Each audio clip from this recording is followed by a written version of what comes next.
ازيكم عاملين ايه؟ وحشتوني جدا.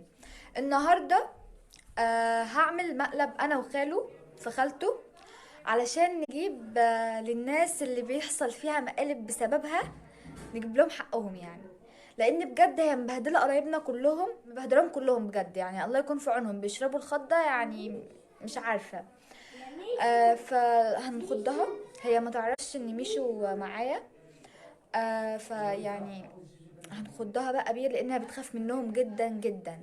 فهنشوف هي هتعمل ايه، وانا متحمسه بجد للمقلب ده قوي قوي قوي يعني.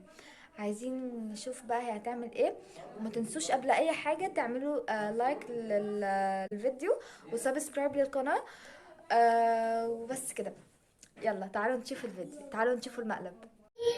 احنا هنسيب الثلاث مسائل دول ونجيب ثلاثة غيرهم. دول عصابة يا بنت. اللي قاعدة كل يوم تعمل فيهم. لا دي سارة وإسلام الصلاة على النبي على كبيرة قوي وهتعمل. بصوا أنا عارفكم على خضتني يخرب بيت. يا ولد